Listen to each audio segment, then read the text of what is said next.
So it looked like Caitlin Clark has shut down NBC. If you guys don't know, she's making her first NBA analyst debut tonight, and some footage has been released, man. Look like Caitlin Clark is doing what she's doing best, and that is garnering a lot of attention, man. Caitlin Clark, ever since she arrived into the WNBA, but really it's ever since she arrived in college, she's been making it her point to make the transitions and do everything she got to do to become a household name. Now, some footage has been released via Twitter.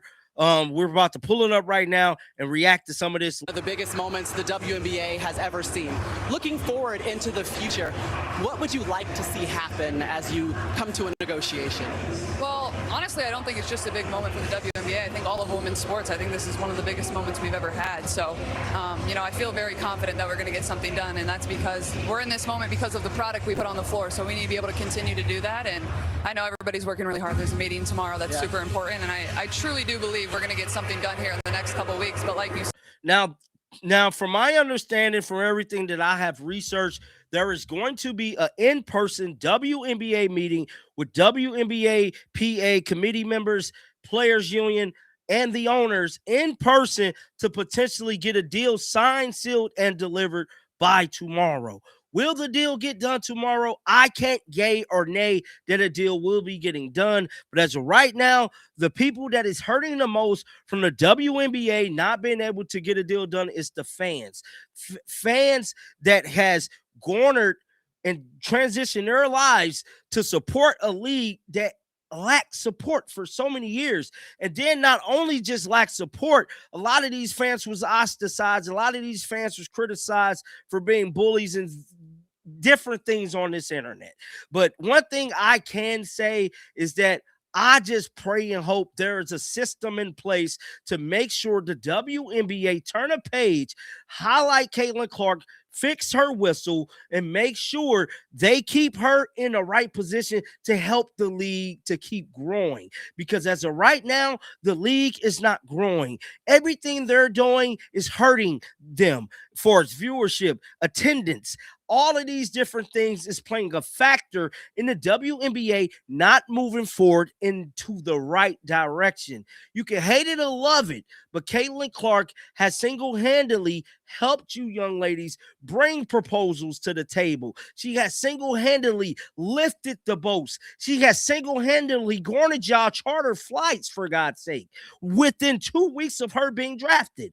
And just to see the way the WNBA players, WNBA owners, even certain owners coming out, we all remember that, speaking out about Caitlin Clark in a negative light.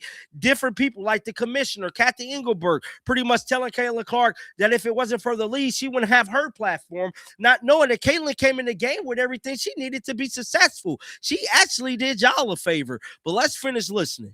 said, I mean, there's a lot of boxes that we still need to check. We've added two new teams. I mean, there's going to be more players than ever, and then we have to get into free agency, then have a normal draft as well. So there's a lot of things left to do, but I really do feel confident that both sides are going to reach a deal here. So. Yeah, draft slated for April 13th, but the growth of the league has been so much. I mean, can you just help us to understand the transition this league is going on right now? I mean, it's incredible, and I remember my first WNBA game when I was a young girl. I went to the Minnesota Lynx when they had their dynasty with Maya Moore, and they were playing the Seattle Storm, and now basically any arena you go to, it's sold out. We're adding 2 teams. We're up to 14 now, and then hopefully getting to 18 in the next couple of years. So, business is booming, and that's a really good thing, and we kind of just got to keep meeting the moment. The talent's getting better and better. You see it at the college level coming into the professional game, too. So I feel very fortunate, and hopefully I have a long career ahead of me as well.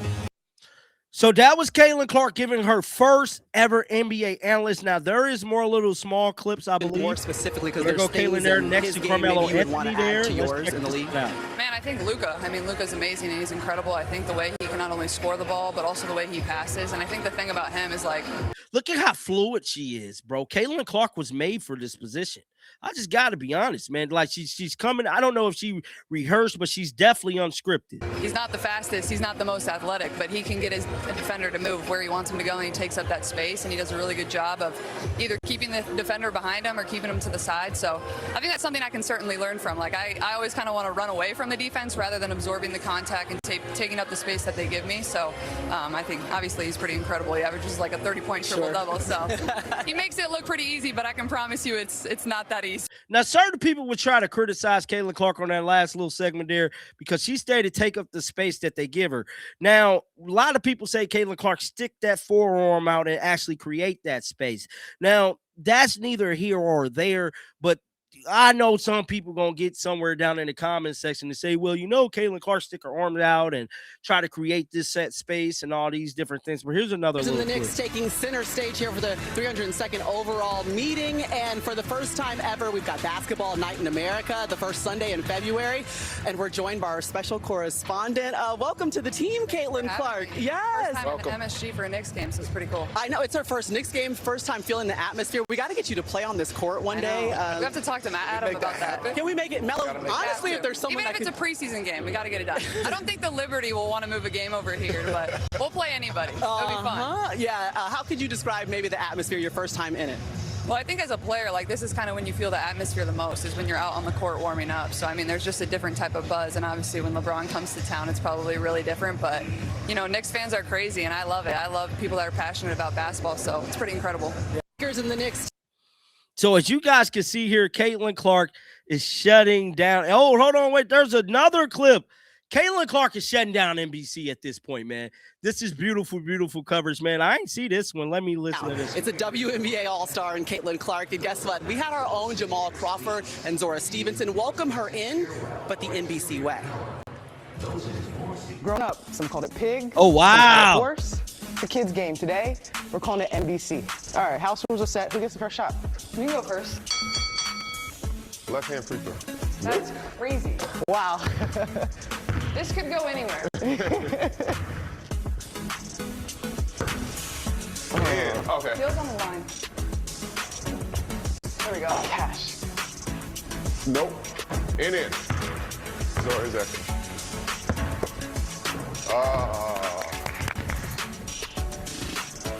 He's in trouble. Underneath the leg layup. It's hard. Okay. They playing horse right now. This is so cool, is dude. He's doing it. Yes. Yes. That's the one. Sure. No. Wow. Do you believe in magic or what? I know you create some all the time. This is for game. This is for game. All right. There's literally 0% chance to make this again. That's our welcome to the NBC moment. Hey, this is so cool, man. I can't even lie. This is like the coolest thing ever, bruh. There we go. Feeling it. She That knew it was my right away. problem. Oh, This could be a And- quick NBC. wow. The warm up was mine. The win. Wow. I was doing that flash game. All right. Straight in.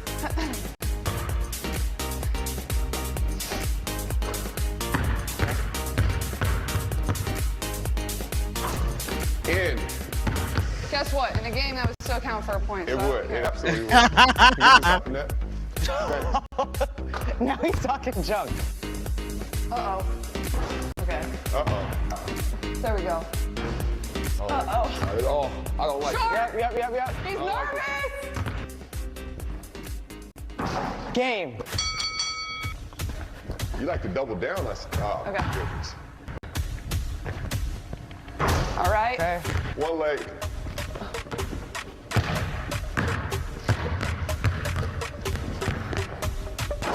Tie game. In it. Short. Yeah, all right. It's hard. Shortly good. Yeah, all right. And B. That looks good too. All right. Okay. Okay, well, here comes B. All right. All right. B, here we go. Boom. Ah. All right, let's end it. And you're comfortable. Good job. Great job. Way to hoop. That was fun. So that was Caitlin Clark on NBC. Here's a little backstage picture here, man. This is so cool that she was able to do this and make her debut being an NBA analyst, man. And we have to move on to the next part of the video, and that is this Doc Rivers situation. So Doc Rivers once again breaks the damn internet, man. He has been pretty much outspoken as a coach.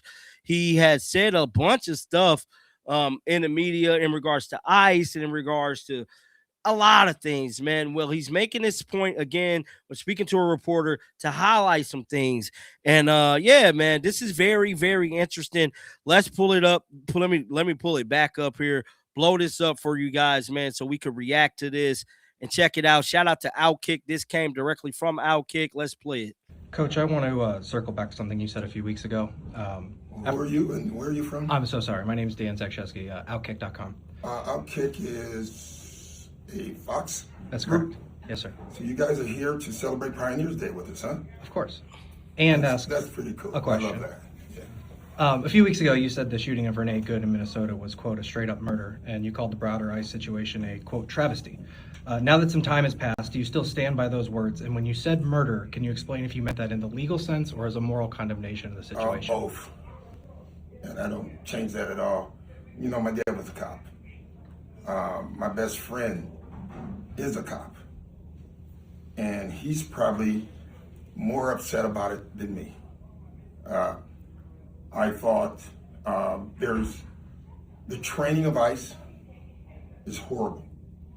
We all know that. And being in Minnesota where there's 130,000, I think, documented people, why not Texas where there's 1.7 million undocumented? I look at our league, look at the NBA. We're celebrating Pioneers Day today, right? And I look at our league and I think Elijah could have been taken off the streets. But we would, right now, the way brown people feel, only the brown people would be taken off the streets. And it's just not right, and it's not morally right. So I stand by my words 100%. Are you saying that brown people in this country legally should be worried about ICE? I just want a clarification. Yeah, we all should be. Yeah, if you're walking down the street, and Tom Homan, who is the head of DHS, has said that they're targeting people by their color and if they can speak the language. If you're brown, you're nervous because I don't see anybody going in the Ukrainian villages and arresting anybody. All we can go by is what we see. That's all I can go by. And that's it. I'm 100% right about everything. I think we all, everybody in this room, I would say, wants a safer America. I don't know if what we're doing right now is making us safer. I know there's two people in Minnesota who would definitely disagree with that. So that was Doc Rivers, man. Pretty much speaking out again against ICE, man. He's definitely been making headlines with this. Let's check out some of these comments here. Somebody said this is a uninformed opinion from a basketball coach who should stick to coaching basketball instead of making outlandish statements. Hakeem Olajuwon is an American citizen. He became a naturalized U.S. citizen on April 2nd, 1993. He arrived in the U.S. in 1980 to attend the University of Houston on a basketball scholarship. This was a standard path for international student athletes entering on a student visa, typically a F1 visa to pursue higher education while competing in the NCAA sports. He came here legally and then went through the proper channels to become a legal citizen. Another comment said he came here legally with the college scholarship. So there is a lot of people actually pointing out that Doc Rivers kind of connected this to Hakeem Olajuwon. He's kind of uninformed a little bit, man. It went on to say, when will these idiots realize we do not care what they think about politics, just like Hollywood? They will create the beginning of their own demise if they alienate half of their audience. Somebody said my best friend's a coach, and he's very upset that this guy is still in the NBA, a coach. Somebody else said Doc Rivers have run his team into the ground and has set his sights on running the country into the ground. Now, what an ignorant fool. I'm really starting to hate the NBA. Now, I have reported on this time again over here on my channel. That is being certain athletes and people of the media, well, not people of the media, but athletes and coaches speaking out against certain situations. Now, granted, there's tragedy situations going on in our country, but do I feel like they should speak out there's a time and a place if they want to do so. I just think press conference after the game for anything connected to your job, because people lose their job if they go to work and say it's the same thing. I just feel like a lot of these athletes and coaches get held at a higher standard. Maybe on your own personal social media page, that might be the right place. But I don't know, man. I want to know you guys' thoughts down in the comment section right now. And definitely let me know how you guys feel about the new format of the channel. We're going to be producing long formatted videos, and y'all will be seeing some things shook up, man. But till next time, always remember, man, shake the headers off. I'm out of here, baby. Peace out.